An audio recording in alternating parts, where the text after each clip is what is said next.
India's first organic ice cream. Better ingredients, better ice cream. Organic Creamery by Iceberg. నమస్తే నిఖిల్. నమస్కారం అండి. నేను చూసాను ఇన్స్టాలో, అంటే ఎప్పుడు చూడని విధంగా అగ్ని పరీక్ష సీజన్ 2లో నేను ఇన్స్టా ఎప్పుడు ఓపెన్ చేసినా ప్రతి ఒక్కరు వాళ్ళ ప్రాబ్లమ్ని వాళ్ళ బాధని షేర్ చేసుకుంటూ వస్తున్నారు. అసలు ఇదంతా ఎందుకు జరిగింది? మీకొక్కటే అన్ఫేర్ అని ఎందుకు అనిపించింది? సో బేసికల్ ఏమైందంటే, ఇది మేబీ లాస్ట్ టైం ఎందుకు అవ్వలేదు, ఈసారే సీజన్ 2కి మాత్రమే ఎందుకు ఇంతగానం బ్యాక్లాష్ వస్తుంది అంటే, లాస్ట్ టైం బేసిక్గా వాళ్ళు తీసుకుంది ఏంటంటే ఒక ప్రాపర్ కండిషన్స్ వాళ్ళకి ఎవరు కావాలో వాళ్ళని తీసుకున్నారు. అండ్ మిగతా వాళ్ళందరూ ఏంటి అంటే లైక్ ఆ పర్సన్స్ని పిలిచి మీరు దీనికి సెట్ అవ్వరు అంటే, ఎవరికైతే పబ్లిక్కి కూడా సేమ్ అలాగే అనిపిస్తుంది. లైక్ ఎవరైతే రిక్వెస్టింగ్ మోడ్ అడగడము, లైక్ నాకు కావాలి నన్ను తీసుకోండి ఇలాంటి వాళ్ళు ఎవరైతే చేస్తున్నారో, మీరు ఇలాంటి వాళ్ళు వస్తే మేము తీసుకోము అని చెప్పడానికి చాలామందిని తీసుకున్నారు. లైక్ స్టూడియో ముందు కూర్చొని ఒక అతను అక్కడ ధర్నా చేసుకుంటానని తీసుకోండి అని అంటారు కదా. సో ఇట్లాంటి వాళ్ళని చాలామంది కూడా తీసుకొని మీలాంటి వాళ్ళు మాకు వద్దు అని చెప్పడానికి వాళ్ళని తీసుకున్నారు. వాళ్ళతో పబ్లిక్ కూడా ఈజీగా అగ్రీ అయ్యారు. ఓకే, అక్కడికి బాగుంది. బట్ ఈసారి ఏమైందంటే ఓకే, ప్రాపర్ కామనర్స్, మంచి టాలెంట్ ఉన్న వాళ్ళు చాలామంది కూడా దీనికి అప్లై చేశారు. అప్లై చేసినప్పుడు వాళ్ళ ఆ టాలెంట్ని గుర్తించకుండా సేమ్ లాస్ట్ టైం లాగా వాళ్ళకి ఎవరు కావాలో కొంతమందిని చూస్ చేసుకొని మిగతా వాళ్ళందరినీ జస్ట్ యూజ్ చేసుకున్నారు అన్నట్టుగా అక్కడ అనిపించింది. సో ఫస్ట్ అసలు ఈ ప్రాసెస్ ఎట్లా స్టార్ట్ అయిందంటే, మొత్తం ఈ అగ్ని పరీక్ష నేను వెళ్ళిన కాడికి లెవెల్ 4 వరకు వెళ్ళాను, అక్కడ వరకు చెప్తా. సో లెవెల్ 1లో వాళ్ళైతే ఒక వీడియో క్రియేట్ చేసి ఒక 3 minutes వీడియో వాళ్ళు ఒక లింక్ ఇచ్చారనమాట. ఆ లింక్లో పోస్ట్ చేయండి అని చెప్పారు. సో ఇది వచ్చేసి లెవెల్ 1 అనమాట. సో చాలా మంది అంటే స్టార్ట్ చేసిన దగ్గర నుంచి లెవెల్ 2కి ఆ మొత్తం వచ్చిన వీడియోస్లో ఒక 200 మెంబర్స్ని షార్ట్ లిస్ట్ చేస్తాము లెవెల్ 2కి అన్నారు.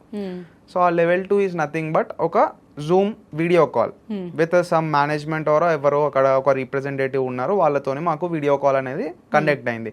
బేసిక్గా ఆ వీడియో కాల్లో వచ్చేసి వాళ్ళు మాస్క్ పెట్టుకున్నారు. ఫస్ట్ వాళ్ళ ఇంట్రో చెప్పాక కెమెరా ఆఫ్ చేసుకొని ఓన్లీ మమ్మల్ని మాత్రమే మాట్లాడమన్నారు.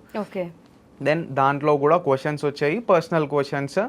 లైక్ మీకు ఏమైనా లవ్ ఎఫైర్స్ ఉన్నాయా, ఉంటే ఒకవేళ దాని గురించి మొత్తం క్లారిటీగా అడగడము. సో ఇట్లాంటివన్నీ. అండ్ ఆల్సో కొన్ని మీకు కోపం కలిగించే విషయాలు ఏంటిది, మీరు చాలా ఎక్కువ కాస్ట్ పెట్టి కొన్న థింగ్ ఏంటిది, మోస్ట్ వాల్యుబుల్ థింగ్, ఇట్లాంటి లైక్ ఒక పర్సనాలిటీని అనలైజ్ చేయడానికి కావాల్సిన క్వశ్చన్స్ అన్నీ కూడా దాంట్లో ఆల్మోస్ట్ ఒక నెక్స్ట్ లెవెల్స్లో వచ్చి ఒక 50% క్వశ్చన్స్ దాంట్లో అయిపోయినాయి. సో అక్కడికి అయిపోయింది. దాని నుంచి ఒక 100 మెంబర్స్ని నెక్స్ట్ రౌండ్కి తీసుకుంటాము అన్నారు. సో బేసికలీ అక్కడ థర్డ్ రౌండ్ వచ్చేసి మాకు అన్నపూర్ణ స్టూడియోస్లో జరిగింది అనమాట. అన్నపూర్ణ స్టూడియో 7 acresలో గ్రూప్ డిస్కషన్ రౌండ్ జరిగింది. దాంట్లో వాళ్ళు 100 అని చెప్పారు, బట్ ఆల్మోస్ట్ ఒక 150 వరకు వచ్చారు. ఇది వచ్చేసి 3 days జరిగింది. 3 days జరగడంలో అసలైనది ఇక్కడనే అన్ఫేర్ జరగడం స్టార్ట్ అయింది అని, సగం బ్యాక్లాష్ అనేది ఇక్కడే స్టార్ట్ అయింది. సో అక్కడ ఏమైందంటే వెళ్ళాము, నాది వచ్చేసి ఫస్ట్ డే రోజు 2:30కి స్లాట్ ఉండే అనమాట. అది 5th batch. సో మేము వెళ్ళింది 2:30కి, మాకు స్లాట్ ఇచ్చింది 2:30కి. బట్ అక్కడ మాకు ఇంటర్వ్యూ జరిగింది ఆల్మోస్ట్ అక్కడ 9 అయిపోయింది. బయటికి వచ్చేసరికి 11 అయిపోయింది. సో ఇక్కడ ఏమైందంటే లైక్ ఫస్ట్ అక్కడ వెళ్ళగానే ఒక బుక్లెట్ ఇచ్చారనమాట. ఆ బుక్లెట్లో ఓవరాల్గా 200 క్వశ్చన్స్ ఉన్నాయి. ఆ 200 క్వశ్చన్స్ కూడా మేము ఫిల్ చేయాలి. అది ఎట్లాంటి క్వశ్చన్స్ అంటే లైక్ మీ ఏదైతే జూమ్ ఇంటర్వ్యూలో కండక్ట్ చేశారు కదా, ఆ క్వశ్చన్స్ లాంటివి ఇంక్లూడ్ చేస్తూ అండ్ ఇంకా కొంచెం డీప్గా మన పర్సనాలిటీని అనలైజ్ చేయడానికి, లైక్ మీరు ఎప్పుడు రిగ్రెట్గా ఫీల్ అయినరు, సో ఇట్లాంటి క్వశ్చన్స్ బేసిక్గా దాంట్లో ఉన్నాయి అనమాట. లైక్ ఇప్పటికిప్పుడు మాయమైపోతే ఒక 5 minutes మీరు ఏం చేస్తారు, ఇలాంటి క్వశ్చన్స్. మీకు ఇష్టం వచ్చింది ఏదన్నా డ్రాయింగ్ చేయండి, మిమ్మల్ని మీరు డ్రా చేసుకోండి. సో ఇట్లాంటి డిఫరెంట్ టైప్ ఆఫ్ క్వశ్చన్స్ ఉండే. సో ఇది ఈ మేబీ మొత్తం టైం కన్జ్యూమ్ అనేది అక్కడే బుక్లెట్ మాకు ఫిల్ చేయడంలో అయిపోయింది అనుకుంటున్నాను. ఎందుకంటే మాకు అక్కడ వాచ్ లేదు, ఫోన్ లేదు, తీసేసుకున్నారు వెళ్ళాక. టైం మాకేం తెలియదు అనమాట. అప్పుడప్పుడు మధ్యలో ఎవరైనా క్రూ ఉంటే కొంతమంది చెప్పేవాళ్ళు చెప్పిండ్రు, చెప్పని వాళ్ళు చెప్పమని చెప్పేసిండ్రు. దెన్ లైక్ 9 o'clock అయిపోయింది. 9కి మేము లోపలికి వెళ్ళామన్నమాట. అక్కడికి వెళ్ళగానే ఒక్కొక్క 10 మెంబర్స్ని డివైడ్ చేస్తూ ఇంటర్వ్యూ అనేది కండక్ట్ చేస్తున్నారు. అంటే అందరిని ఒక్కసారి కాకుండా గ్రూప్ డిస్కషన్ 10 మెంబర్స్ని ఒక గ్రూప్ లాగా క్రియేట్ చేసి డిఫరెంట్ టాపిక్స్ వాళ్ళకి ఇస్తూ గ్రూప్ డిస్కషన్ అనేది కండక్ట్ చేస్తున్నారు. అక్కడ ఆపోజిట్లో ఉన్న జ్యూరీ వచ్చేసి వాళ్ళు ఈ బిగ్ బాస్ ది హెడ్స్ అనమాట. దాంట్లో ఒక పర్సన్ వచ్చేసి మేల్ అండ్ ఫీమేల్ ఇద్దరు ఉన్నారు. ఒక పర్సన్ మేల్ వచ్చేసి తనకి తెలుగు చాలా మంచిగా వస్తుంది, well and good, okay. But ఇంకొక ఆమె ఎవరైతే ఉన్నారో తనకి అసలు తెలుగు రాదు. తనతో మాట్లాడాలంటే ఓన్లీ హిందీలో మాట్లాడాలి, ఇంగ్లీష్లో మాట్లాడాలి. సో ఇది వచ్చేసి Telugu Bigg Boss show. Bigg Boss show లోపలనే వాళ్ళు చెప్పేది ఏంటిది, మనకి ఒకవేళ ఇంగ్లీష్ ఆర్ హిందీలో మాట్లాడితే తెలుగులో మాట్లాడండి అని చెప్తారు. బట్ అక్కడ ఉన్న హెడ్కి తెలుగు రావట్లేదు. ఆమెకి తెలుగు రాకపోతే మాకేం ప్రాబ్లం లేదు.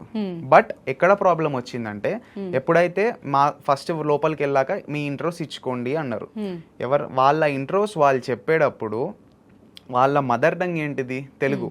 వాళ్ళ ఎమోషన్ ప్రాపర్గా బయటికి రావాలంటే వాళ్ళ మదర్ టంగ్లో చెప్తేనే వస్తుంది. మనకి ఎంత ఇంగ్లీష్ అనేది ఆర్ హిందీ అనేది ఎంత మంచిగా వచ్చినా మనం మదర్ టంగ్లో ఎప్పుడైతే మాట్లాడతామో అప్పుడే మనం ప్రాపర్గా మనం ఎమోషన్ అనేది కాన్వే చేయగలుగుతాం ఆపోజిట్ పర్సన్కి. సో బట్ అక్కడ చెప్పేటప్పుడు ఆ పర్సన్ ఎవరైతే తెలుగు వచ్చిన పర్సన్తోని అతనితో ఇంటరాక్ట్ అయ్యి చెప్పేటప్పుడైనా సరే తను మధ్యలో కట్ ఆఫ్ చేసి నాకు అర్థమైతే లేదు, హిందీలో చెప్పు లేకపోతే ఇంగ్లీష్లో మాట్లాడు అని అంటుంది. సో కంప్లీట్గా చెప్పే ఫ్లో అనేది పోతుంది. అలా చెప్పిన ప్రాబ్లమే. బట్ ద ఆరోగెన్స్, ఆమె చూపెట్టే ఆరోగెన్స్ అయినా సరే, ఆమె చూపెట్టే యాటిట్యూడ్ అయినా సరే అసలు అక్కడ ఎవరికి కూడా కరెక్ట్ అనిపించలే. అది ఫస్ట్ అసలు లోపలికి వెళ్ళగానే మామూలుగా ఇప్పుడు మనం ఏమని గ్రీట్ చేస్తాము ఒక పర్సన్ని, మినిమం ఫస్ట్ ఇంటరాక్ట్ అవ్వాలంటే హౌ ఆర్ యూ అని, లేకపోతే ఎలా ఉన్నారో ఏంటిది హలో అని చెప్తాం. సో ఓకే మీరు మార్నింగ్ నుంచి ఇంటర్వ్యూ చేస్తున్నారు, టయర్డ్ అయినరు, ఓకే. బట్ ఒక కామనర్ ఒక పర్సన్ వస్తుండో ఆల్రెడీ వాళ్ళు నర్వస్ ఉంటారు. నర్వస్ ఉన్న పర్సన్ని నేను మామూలుగా లోపలికి వెళ్ళాక హౌ ఆర్ యూ అండి అని అడిగాను తను లోపలికి రాగానే. బట్ నీకు చెప్పాలా, నీకు ఎందుకు చెప్పాలి, మేము ఎట్లున్నాం తెలుసా అనేది ఇట్లా హిందీలో. ఓకే. అక్కడ ఆరోగ్యం చూపెట్టే వరకు మేము అందరం కూడా ఒకటేసారి ఇంకా ఏంటిది ఇది ఇట్లా ట్రీట్ చేస్తున్నారు అని అనిపించింది. And other person speaking Telugu, okay good బాగున్నాము అని మంచిగానే మాట్లాడుతుండే అతను. ఓకే. సో ఇట్లా లాట్ ఆఫ్ ఇంటరప్షన్స్ చేయడము. అండ్ ఎవరికైతే లైక్ స్టార్టింగ్లో నీకు హిందీ వస్తుందా, హిందీలోనే మాట్లాడ అవసరం లేదు తెలుగులో అని ఇట్లా చెప్పడం. వాళ్ళు కూడా ఈజీగా అంటే హిందీ వచ్చే వాళ్ళు ఉంటారు కదా, లైక్ ముస్లిమ్స్ అయినా ఎవరైనా, వాళ్ళు క్యారీ ఆన్ అయిపోయినారు. వాళ్ళకి అదే ఈజీగా ఉంది, వాళ్ళు చెప్పుకున్నారు. అంటే వాళ్ళకి మాత్రం హిందీలో చెప్పడానికి ఒక ఫ్లో ఇస్తున్నారు, మీరు చెప్పుకోని అంటున్నారు. అంటే మేము తెలుగులో మాట్లాడితే మమ్మల్ని ఎందుకు మరి ఇంటరప్ట్ చేస్తున్నారు, మా మదర్ టంగ్లో మేము మాట్లాడుతున్నాం కదా. సో వాళ్ళకైతే చాయిస్ ఇచ్చారు, వాళ్ళు ఫ్లూయెంట్గా మాట్లాడేస్తున్నారు. సో ఇక్కడ ఈ థింగ్ ఉండే. అండ్ ఆల్సో ఎవరైతే ఇప్పుడు మేము ఓకే మేము లేదండి మాకు రాదు, మాకు తెలుగు వస్తుంది, మేము తెలుగులో మాట్లాడతామని చెప్పి మాట్లాడుతున్నాము, షీఈస్ లీస్ట్ బాదర్ ఇట్లా కాల్ వేసుకొని ఫోన్ చూసుకుంటా స్క్రోల్ చేసుకుంటున్నది అంతే. సో అసలు అంటే మేము ఎవరితో మాట్లాడాలి, అక్కడ జూరీ వాళ్ళు కూర్చున్నారు, మేము వాళ్ళకి ఒక ఆన్సర్ చేస్తున్నాము. ఆన్సర్ చేస్తున్నప్పుడు అలా ఉంటే అక్కడ ఫస్ట్ ఇంప్రెషన్ పోయింది. అండ్ అక్కడి నుంచి స్టార్ట్ అనిపించింది మాకు. దెన్ ఇక్కడతోని లెవెల్ 3 అనేది అయిపోయింది. సో ఇక్కడ ఇచ్చిన టాపిక్స్ ఏముండే అంటే like most controversial topics, controversy అయ్యేలాంటి టాపిక్స్ ఇక్కడ ఇచ్చారు. ఆఫ్టర్ ఇంట్రోస్ ఒక టాపిక్ ఇచ్చేసి దీని మీద డిస్కస్ చేసుకోండి అంటే గ్రూప్ డిస్కషన్ ఇదంతా. సో ఇక్కడికి లెవెల్ 3 అయిపోయింది.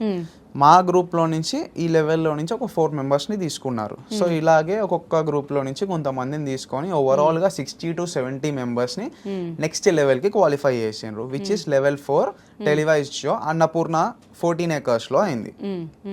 సో అక్కడికి మాకు డేట్స్ వచ్చేసి 5th, 6th, 7th అనే డేట్స్ ఇచ్చారనమాట. సో బేసిక్గా మాకు డేట్స్ చెప్పినప్పుడు వాళ్ళు చెప్పింది ఏంటంటే మాకు 5th రోజు మీరు రావాలి, 5th రోజు ఒకవేళ రిజెక్ట్ అయితే 6th రోజు రానవసరం లేదు, అక్కడికి మీది అయిపోద్ది. ఒకవేళ మీరు 5th రోజు హోల్డ్లో పడితే 6th రోజు మళ్ళీ రావాలి, 6th రోజు రిజెక్ట్ అయిపోతే ఇక రానవసరం లేదు, ఒక లేదు యాక్సెప్ట్ అయ్యారంటే 7th నుంచి కంటిన్యూ అవుతారు అని. బేసిక్గా ఈ షూట్ అంటే ఏంటిది మనకి ఇక్కడ క్లియర్గా అర్థమవుతుంది. 3 greens వస్తే ఎప్పటికి ఉంటాము, లేదా హోల్డ్లో పడితే నెక్స్ట్ డే 6th వస్తాము, లేకపోతే సో ఇది షూట్ ఫార్మాట్ ఉండే. అంటే 5th రోజు కంప్లీట్గా 60 members or 70 members-కి షూట్ అయిపోవాలి, అది ప్లాన్ చేసుకుంది వాళ్ళు. వెళ్ళాము, అక్కడికి వెళ్ళాక ఆ రోజు మమ్మల్ని అక్కడ అందరినీ కూర్చోబెట్టేసి 60 to 70 members-ని కూర్చోబెట్టి ఒక రూమ్లో అక్కడ వాళ్ళు డిఫరెంట్ వాళ్ళ ప్రోమోస్ అప్పుడు షూట్ చేసుకుంటున్నారు. సో వాళ్ళ ప్రోమోస్ షూట్ చేసే ఆల్మోస్ట్ ఆ రోజు నైట్ 5 to 6 అయిపోయింది. మా షూట్ స్టార్ట్ అవ్వడం 5 to 6కి అప్పుడు స్టార్ట్ చేశారు. మార్నింగ్ 8:30కి షార్ప్ వచ్చేయండి అని చెప్పి, బట్ షూట్ మాత్రం ఆ నైట్ స్టార్ట్ చేశారు వాళ్ళ ప్రోమోస్ తర్వాత. దెన్ అక్కడ షూట్ స్టార్ట్ అయ్యాక ఆల్మోస్ట్గా జస్ట్ ఒక 5 మెంబర్స్కి చేశారు. 5 మెంబర్స్కి చేశారు. దెన్ వచ్చేసి ఈరోజు ఇంకా లేట్ అవుతుంది, మీరు వెళ్ళిపోండి, నెక్స్ట్ డే మార్నింగ్ మళ్ళీ 8:30కి వచ్చేయండి షార్ప్, నెక్స్ట్ డే చేస్తాము అని చెప్పారు. ఓకే, అందరం వెళ్ళిపోయాము. నెక్స్ట్ డే 2 వచ్చాము. ఇక్కడ ఆల్రెడీ షూట్ అనేది డిలే అయిపోయింది, 1 డే డిలే అయిపోయింది. ఇక్కడ చెప్పాల్సిందంటే ఫస్ట్ డే రోజు ఒక్కొక్క పర్సన్ ఇంటర్వ్యూ చేసినప్పుడు ఆల్మోస్ట్, ఎందుకంటే మాకు ఒక పర్సన్ వెళ్ళాక ఇంకొక పర్సన్ ఎప్పుడైతే వెళ్తున్నాడో అక్కడ టైం ఎంత ఉన్నదని మేము అనలైజ్ చేసుకోగలుగుతాం. 30 to మినిమం 1 hour తీసుకున్నారు. ఓకే, 30 to 60 minutes తీసుకున్నారు. ఓకే, మేమేమనుకున్నాము, ఓకే మంచిగా ఆపర్చునిటీ ఇస్తున్నాడు మాట్లాడడానికి, అంత దూరం నుంచి వచ్చినందుకు ఒక్కొక్క పర్సన్కి ఇంత టైం ఇస్తున్నాడంటే చాలా బాగా చేస్తున్నారు అని అనుకున్నాము. ఓకే, ఇంతగానం డిలే అయినా కూడా పర్సన్కి ఆపర్చునిటీ ఇస్తున్నారు కాబట్టి ఓకే అనుకున్నాం. దెన్ అయిపోయింది. సెకండ్ డే వచ్చాం. సెకండ్ డే కూడా సేమ్ థింగ్, మళ్ళీ వాళ్ళు సంథింగ్ షూట్ స్టార్ట్ అయ్యేదే మళ్ళీ ఢిల్లీలో స్టార్ట్ అయింది, ఒక 12 తర్వాత స్టార్ట్ అయింది. 12 తర్వాత స్టార్ట్ అయ్యాక లైక్ ఆ రోజు వచ్చేసి ఒక 15 to 20 మెంబర్స్కి షూట్ అనేది కంప్లీట్ చేశారనమాట. చేసి ఒక్కొక్క పర్సన్కి ఆ రోజు కూడా 30 minutes వరకు మినిమం టైం తీసుకున్నారు, కంపల్సరీ టైం ఇచ్చారు. దెన్ ఆ రోజు కూడా మళ్ళీ వచ్చేసి మళ్ళీ ఈ రోజు కూడా మీకు అవ్వట్లేదు, మళ్ళీ నెక్స్ట్ డే రండి 8:30కి, థర్డ్ డే అనమాట ఇది. సో ఇది వచ్చేసి ఫ్రైడే రోజు అనమాట, లాస్ట్ ఫ్రైడే రమ్మన్నారు. ఓకే, దెన్ అక్కడ మళ్ళీ 8:30కి వెళ్ళాక అప్పుడు ఈవినింగ్ వరకు ఓకే బాగానే అయింది. 20 to 30 minutes ఆఫ్ షూట్ బాగానే అయింది. లాస్ట్కి మేము ఒక 10 members ఉన్నాం అనుకుంటా. 10 members వెళ్ళిన వాళ్ళకి, లాస్ట్ ఈవినింగ్ తర్వాత వెళ్ళిన వాళ్ళకి 5 to 10 minutesలో రిజెక్షన్స్. 5 to 10 minutes, కొంతమందికి ఆ టైం కూడా ఇవ్వలేదు. 5 to 10 minutesలో రిజెక్ట్ అందరికి 3 రెడ్స్. ఓకే, అండ్ ఓకే వాళ్ళు 3 రెడ్స్ ఇచ్చారు. నాకు అక్కడ నేను చెప్పిన దానికి నాకు ఆ రీజన్ వ్యాలిడ్ అనిపించలేదు, నాకు 3 రెడ్స్ ఇచ్చారు. ఓకే, ముగ్గురు లైన్ గా రెడ్స్ ఇచ్చారు మీకు? యా, ఒకటేసారి లేపాను, అది కూడా మళ్ళీ ఒకళ్ళు కాదు, ఒకటేసారి టైం లేక ఇదంతా ఫాస్ట్ గా చేసేసారు. ఎస్. సో నెక్స్ట్ వచ్చేసి ఓకే అనుకోని తర్వాత అదంతా మైండ్లో నుంచి పక్కన పెట్టి కిందికి వచ్చాక సంథింగ్ వాళ్ళు ఇంకొక ఇంటర్వ్యూ తీసుకున్నారనమాట. అక్కడ చెప్పాలంటే ఆ పైన దానికంటే ఈ కింద ఇంటర్వ్యూనే ఎక్కువసేపు తీసుకున్నారు.